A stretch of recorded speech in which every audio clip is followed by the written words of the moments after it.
Ladies and gentlemen, Namaste and good evening everyone. Very warm greetings to each and every one of you. It's our great pleasure and honor to welcome you to our ceremony today to commemorate the 72nd anniversary of the Egyptian Revolution of July 1952 and the 77th anniversary of the establishment of diplomatic relations between Egypt and India. To start the program and to not take much of your precious time, I kindly ask you to join us in saluting the national anthems of the Republic of India and the Arab Republic of Egypt.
Now I am pleased to invite His Excellency Ambassador Wael Hamid, Egypt's ambassador to India, to deliver his address on this special occasion.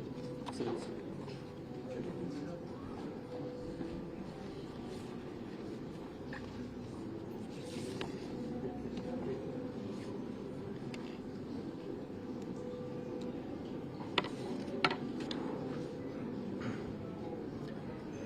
His Excellency Dr. Subramaniam Jaishankar, Honorable Minister of External Affairs, Your Excellencies, Ambassadors and High Commissioners, distinguished guests and dear friends.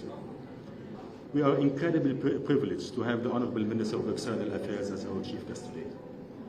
It gives me great pleasure and honor to welcome you, sir, and also to welcome you all to the reception on the occasion of the anniversary of the revolution that marked the establishment of the Arab Republic of Egypt 72 years ago. Since then, modern Egypt has witnessed rapid political, economic, and social changes, which were not only affected by a changing regional and international environment, but also contributed to these changes. Especially since 2014, when His Excellency President El-Sisi assumed this position, these mutually reinforcing developments confirmed Egypt's role as a force of peace, stability, and economic prosperity.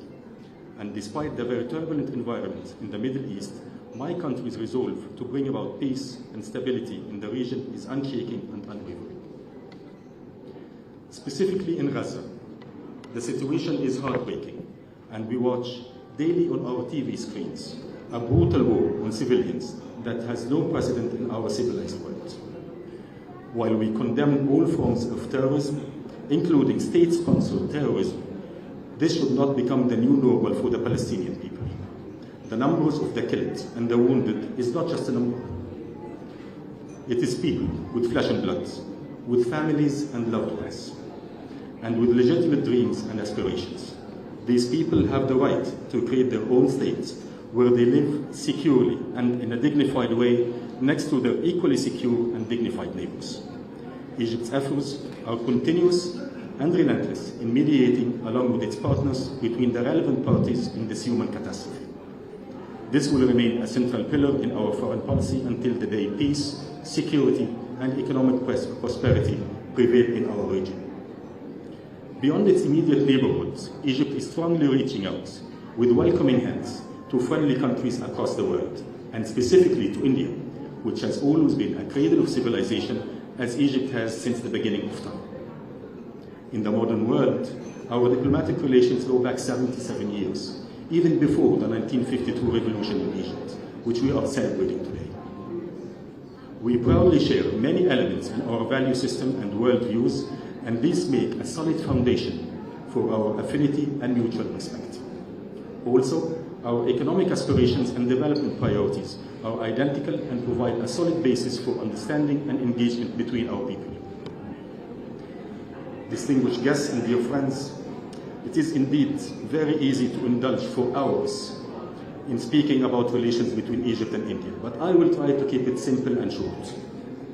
And let me start by saying that it's truly remarkable how 3 years can change the course of relations between countries.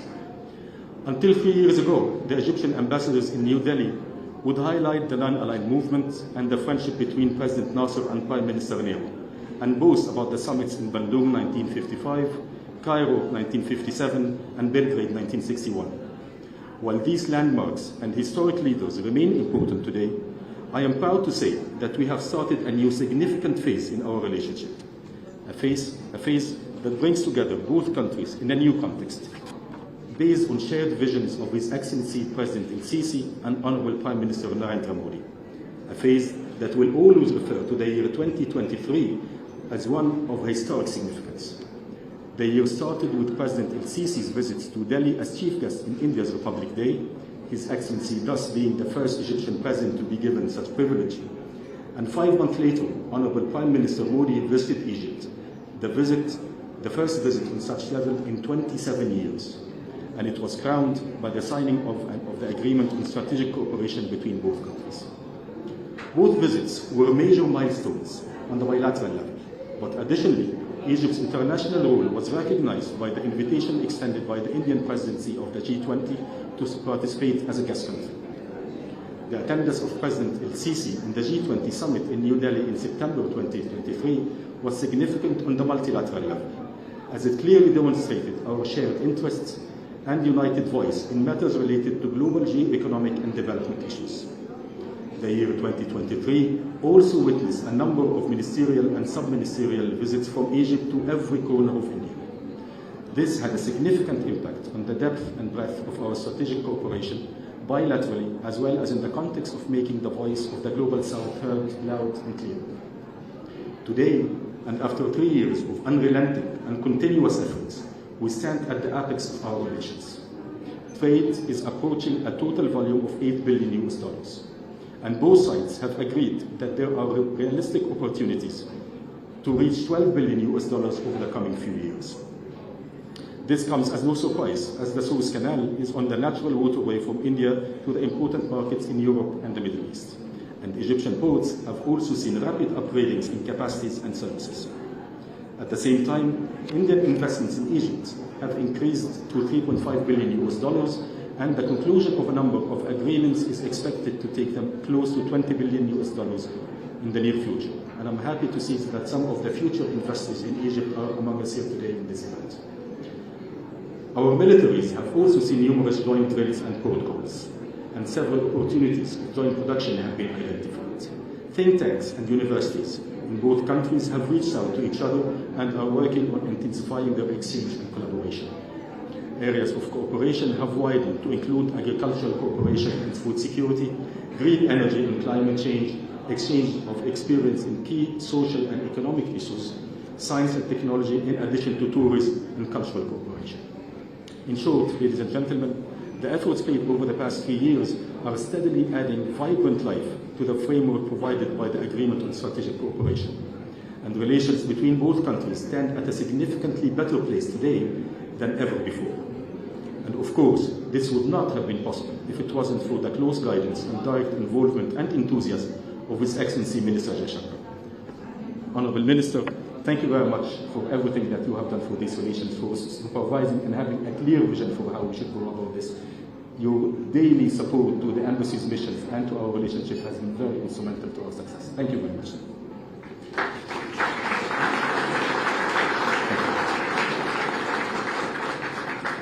On the other hand, and as a strong engine for people-to-people contacts, Egypt Air started the operation of Cairo-Delhi direct line last year.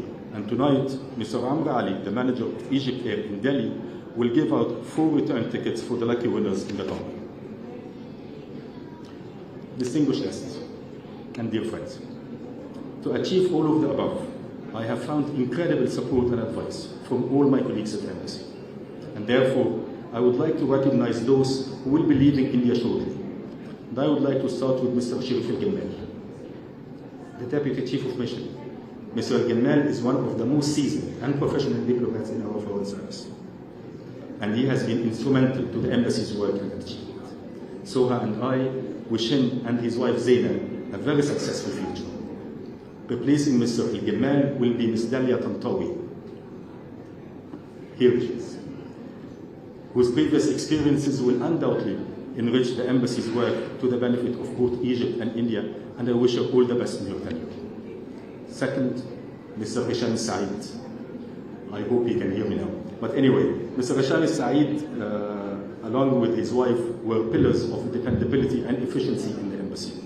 They will leave India in a couple of months, and so and I wish them all the best in their future diplomatic challenges. Third, Mr. Khalid Shuair and his wife Reem, who wasn't able to be with us today. Both of them were examples of how professional and dedicated diplomats should be, and I wish them both all success personally and professionally. But ladies and gentlemen, I have also been entrusted with delivering a short message from my friend, Ambassador-designate Kamel Gilal, who will take over in the Embassy in mid-October. Ambassador Gilal is conveying to you all that he is looking forward to his tenure in New Delhi and has promised to spare no effort in widening and deepening the ties between Egypt and India. He will also reach out to all of you and will continue the friendship which has bound you to the Embassy. From my side, I wish him a great success, an enjoyable stay in India, and a productive tenure full of accomplishments that take relations between our nations to higher levels. Ladies and gentlemen, I'm afraid that now I come to the most dreadful part of my speech, and I hope I will not get too emotional about it.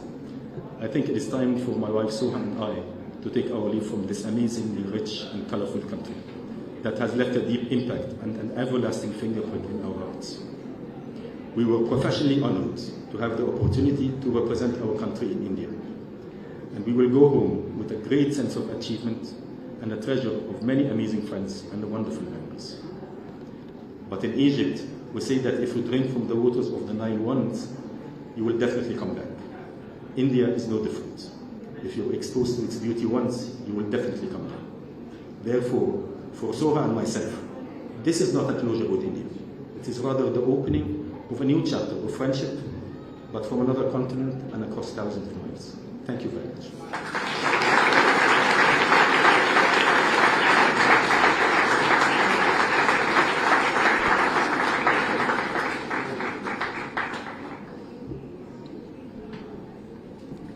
Thank you, Excellency, for your remarks.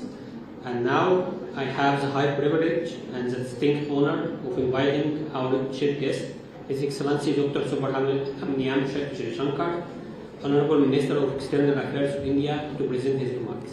Excellency.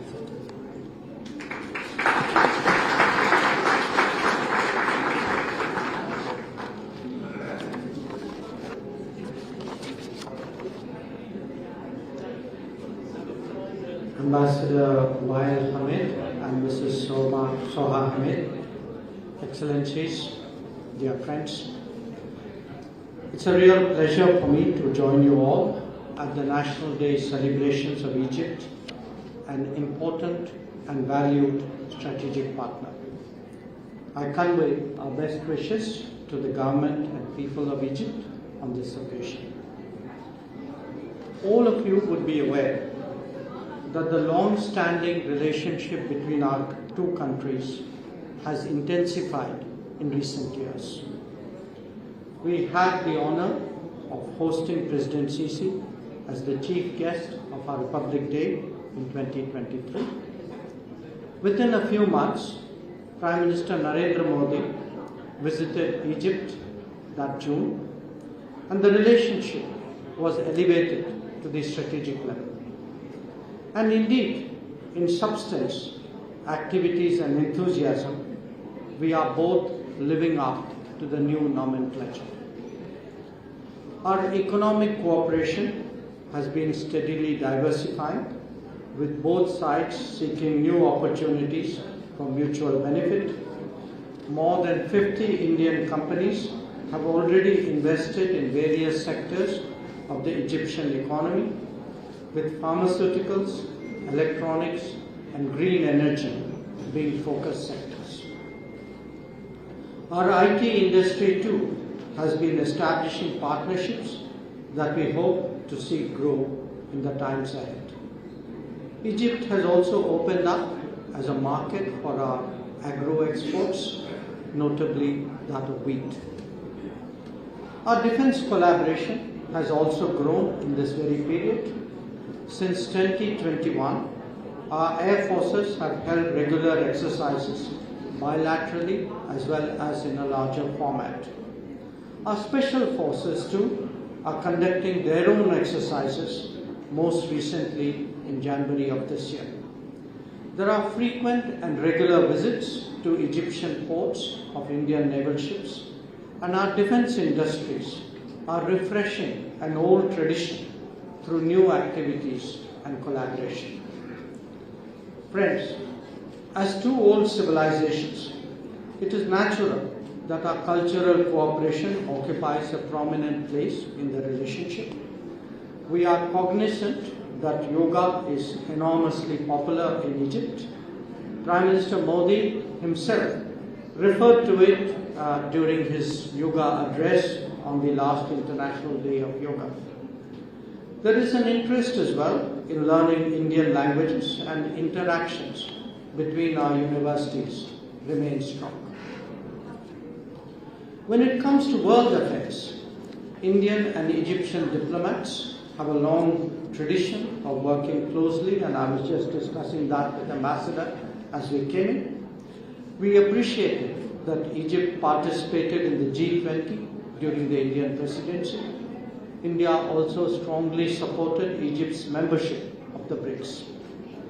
We value our collaboration in the context of the India-Africa Forum Summit process.